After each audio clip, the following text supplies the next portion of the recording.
r/NoSleep. If you hear the whispers, it's already watching. Creekside Hollow isn't a place you'd find on most maps. Nestled in the Appalachian foothills, our town's population barely scratches 600. Life here is simple: quiet nights, small gatherings, and the unchanging rhythm of a place forgotten by time. But there's a shadow over Creekside, a sinister legend that parents whisper about when they think their children aren't listening. The first time I heard about the whispers, I was in 7th grade. It was late October, and the air carried a chill that hinted at the coming winter.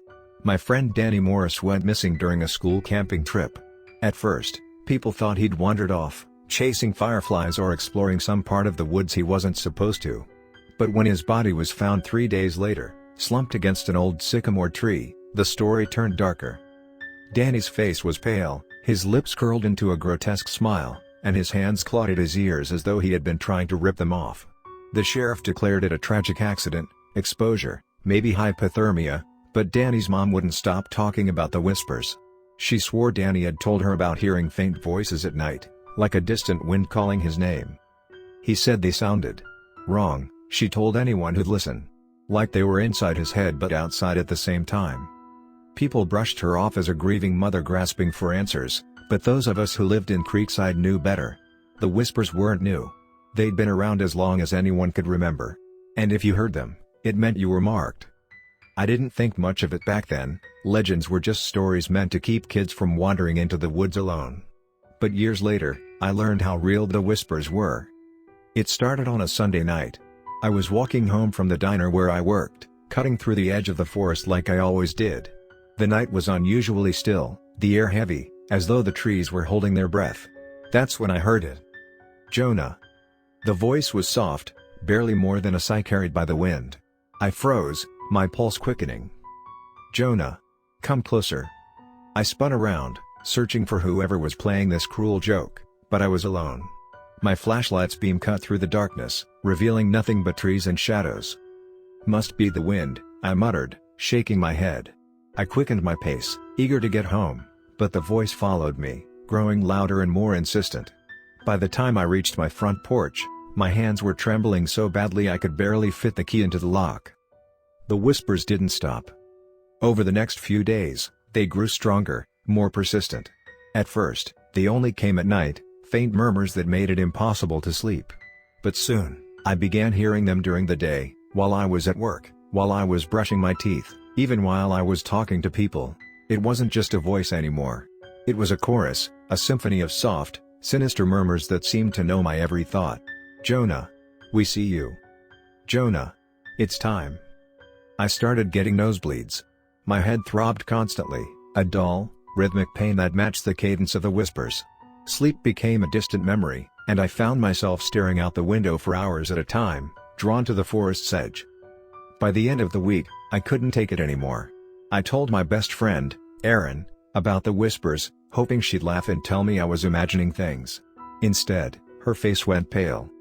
My grandmother used to talk about this, she said, her voice trembling. She called it the shadow whisperer. She said it's not just a voice, it's something ancient, something that hunts. It starts with whispers, and then. Erin swallowed hard. You disappear. Disappear? Like Danny?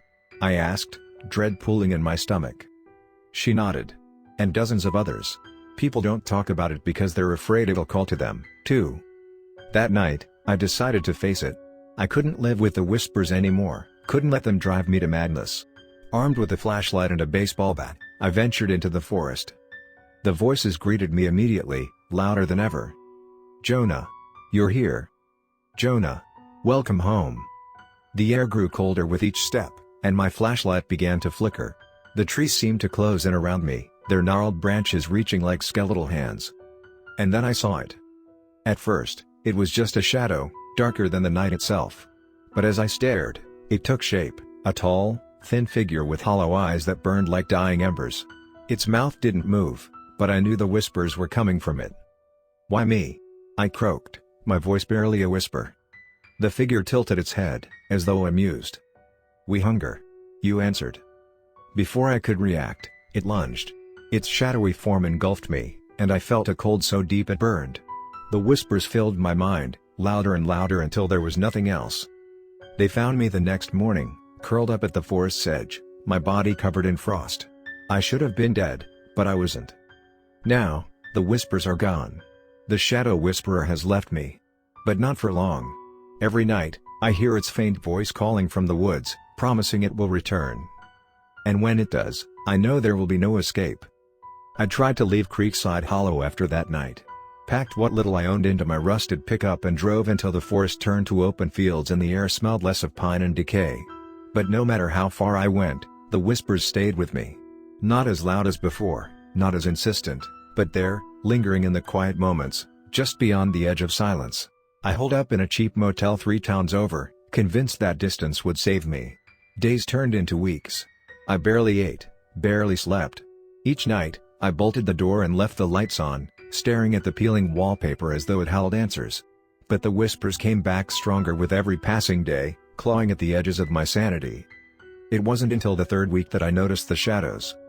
At first, it was subtle, a flicker in the corner of my vision, the kind of thing you might dismiss as a trick of the light. But as the days went on, they became more deliberate. Dark, formless shapes that pooled in the corners of the room, stretching toward me when I wasn't looking. One night, I woke to find a shadow at the foot of my bed. It didn't move, didn't speak. It just stood there, tall and thin, its hollow eyes burning like embers. My heart raced as I fumbled for the lamp on the nightstand. When the light came on, the shadow was gone. But the whispers remained, louder than ever. I knew I couldn't run forever. If the shadow whisperer wanted me, it would find me no matter where I went. The only way to end this was to face it, again. I returned to Creekside Hollow the next morning. The town looked the same as ever, but it felt different, as though it was holding its breath. People stared at me as I drove through the main street, their faces pale and their eyes full of unspoken fear. They knew what had happened to me. They knew what was coming. Erin was waiting for me on my porch when I pulled up. She looked like she hadn't slept in days. "You shouldn't have come back," she said, her voice trembling. "I didn't have a choice," I replied. "It's not just the whispers anymore, Erin. It's the shadows. They're following me." Her face paled even further. "The shadows mean it's close. Jonah, you don't have much time." "Then help me," I said, gripping her arm. "Your grandmother knew about this thing, didn't she? There has to be a way to stop it." Erin hesitated, then nodded. She talked about an old ritual. "It's dangerous, but it might work. We'll need to go to the heart of the forest, the place where the shadow whisperer first appeared." That night, armed with flashlights, salt, and a bundle of sage, Erin and I ventured into the forest. The whispers grew louder with every step, a maddening symphony that made it hard to think. The trees loomed taller, their branches intertwining above us to block out the moonlight. Eventually, we reached a clearing. At its center stood an ancient sycamore tree, its gnarled roots twisting like veins through the earth. The air here was thick, oppressive, as though the forest itself was alive and watching. "This is it," Erin whispered, her voice barely audible over the whispers. She began scattering the salt in a wide circle around the tree, muttering words her grandmother had taught her. I lit the sage and waved it through the air, the smoke swirling like ghostly tendrils. The shadows emerged almost immediately. Dozens of them, maybe more, pooling at the edges of the clearing. Their hollow eyes burned with the same eerie light I'd seen before. "Jonah," the voices hissed. "You cannot run. You cannot hide." Erin's chanting grew louder, more frantic. The shadows surged forward, their dark forms pressing against the edge of the salt circle. "Keep them back," Erin shouted. I grabbed the flashlight and aimed its beam at the shadows, but it passed through them like smoke. They laughed, a low, guttural sound that sent shivers down my spine. Then, the shadow whisperer appeared. It rose from the roots of the sycamore, its form more solid than the others. It towered over us, its hollow eyes glowing with malevolent hunger. "You dare defy me?" it growled, its voice shaking the ground. Erin threw a handful of salt at the creature, and it recoiled, hissing. "Finish the ritual," she yelled. I didn't know what else to do, so I stepped into the center of the circle and shouted, "Why me? Why are you doing this?"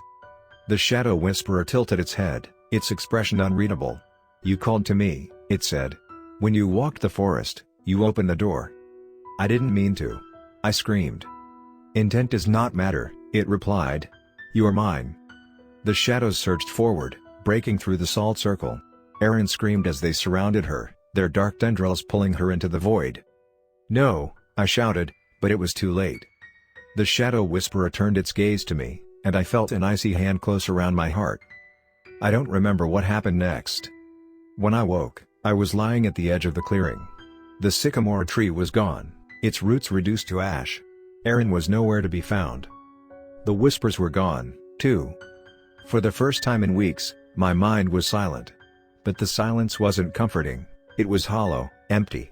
I returned to town, but Creekside Hollow felt like a ghost town. People avoided me, their eyes full of fear and pity. I tried to move on, to forget. But sometimes, late at night, I feel a chill in the air. And when I look out my window, I swear I see shadows moving at the edge of the forest.